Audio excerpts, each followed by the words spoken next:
forth, it already burns for you. Take this!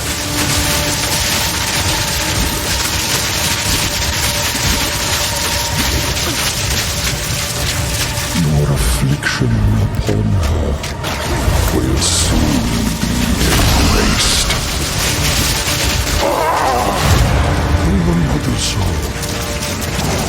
안녕하세요. 오늘은 아이템 세팅을 할 때 실수를 방지할 수 있도록 좀 더 디테일한 가이드를 준비했습니다. 초반에는 10디바인 플러스 알파 기준으로 시작하고 최종 목표까지 차근차근 설명드리겠습니다.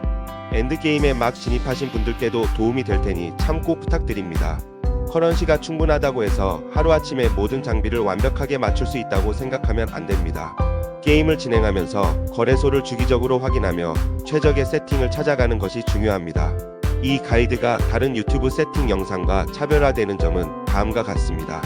일반적인 몇 디바인 세팅으로 종결하는 방식이 아니라 시즌이 끝날 때까지 캐릭터를 점진적으로 성장시키는 재미를 중심으로 진행할 예정입니다. DPS가 17만 이상인데도 중재자를 못 잡는 유저분들이 꽤 많습니다. 그 이유는 DPS만 높이면 된다는 잘못된 인식으로 세팅했기 때문입니다. 만약 여러분이 헤비 유저처럼 DPS 100만 이상을 목표로 하지 않는다면 오늘 가이드가 큰 도움이 될 거라고 확신합니다. 자, 그럼 시작하겠습니다. 커런시가 많더라도 처음에는 1디바인급 무기로 시작하는 것이 좋습니다. 핵심 장비인 호와 장갑, 기바람의 벨트, 어둠의 주얼을 먼저 맞춘 후에 무기를 업그레이드하는 것이 효율적입니다. 아무리 좋은 무기라도 코어 아이템이 없으면 제 성능을 발휘하지 못합니다. 전미어 2가지 옵션이 비어있더라도 이 정도 성능의 활이면 왕 아련 보스 4단계까지 충분히 클리어할 수 있습니다. 추후 종결 무기 조건은 공원피 70% 이상, 노소캡 기준 DPS 200 이상, 냉기 플랫 7티어 이상, 투사체 추가 발사 2발, 추가로 스킬 레벨 및 민첩 옵션까지 챙길 수 있다면 더욱 좋습니다. 이 기준 안에서 자신의 예산에 맞춰 타협하며 세팅하면 됩니다. 장갑은 호와 장갑을 타락시켜 냉기 관통 옵션이 붙은 것을 종결템으로 사용합니다. 냉기 관통 옵션은 보스 몬스터를 상대할 때 훨씬 더 큰 효과를 발휘합니다. 일반 보스는 전투 시작과 동시에 얼릴 수 있도록 해주는 핵심 옵션입니다. 번개 피해 증가 옵션이 있는 호와 장갑은 80디바인에 달할 정도로 비싸며 우리는 별목값 5주얼값만 500디바인이 넘는 스태킹 빌드를 목표로 하지 않습니다. 투구는 이 빌드에서 가장 중요한 코어 방어구 중 하나입니다. 방어구 중 가장 많은 투자가 필요한 부위이기도 합니다. 자본이 넉넉하지 않다면 우선 1디바인 선에서 적절한 옵션을 고릅니다. 에너지 실드 450 이상을 검색하면 가격이 급격히 상승하므로 430 정도에서 생명력과 저항 옵션을 최대한 챙기는 방식이 현실적입니다. 신발은 이속과 생존력을 동시에 확보할 수 있도록 세팅해야 합니다. 마나통은 1000 이상으로 맞추는 것이 매핑 환경을 쾌적하게 만들어줍니다. 스탯을 지능 기반으로 맞추면 아이템 가격이 몇 배로 상승합니다. 민첩 기반 신발을 선택하는 것이 훨씬 경제적입니다. 마나통을 반지가 아닌 신발에서 챙겨야 하는 이유는 우리의 세팅에서 반지의 첩두어에는 마나 최대치 증가가 들어갈 곳이 없습니다. 초반에 자금이 부족하다면 이동 속도를 30%로 낮추고 적절한 옵션을 챙깁니다. 목걸이는 초기 세팅에서는 정신력 50가 부족한 저항을 맞추는 데 집중합니다. 추후 커런시가 여유로워지면 생명력, 최대 마나, 필요한 스탯까지 추가로 챙깁니다. 투사체 레벨 증가 옵션은 사치품입니다. 검색 옵션에서 쳐다보지도 맙시다. 벨트입니다. 레어 벨트 옵션 좋은 것으로 구하거나 아니면 70%대 구할 때까지 40%는 아예 착용하지 말라고 조언하는 분들도 있습니다. 제 생각은 다릅니다. 기바람의 벨트는 40%일 때도 분명한 효과가 있습니다.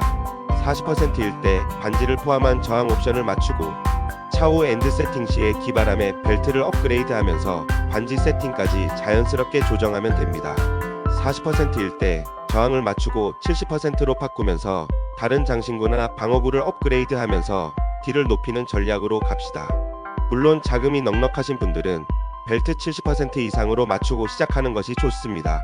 타락된 것 중 저항 옵션 붙은 것으로 고르면 다른 아이템 세팅할 때 매우 편해집니다. 반지는 초기에 자산이 없으면 냉기를 포함한 플랫 2줄의 저항을 챙겨줍니다. 종결 아이템은 플랫 3줄로 첩두어를 채우고 전미어로 저항 및 스탯 확보가 이상적입니다. 플랫 데미지 3줄짜리가 냉기, 물리, 번개 퍼센트 옵션보다 공원피 활에서는 훨씬 효과적입니다.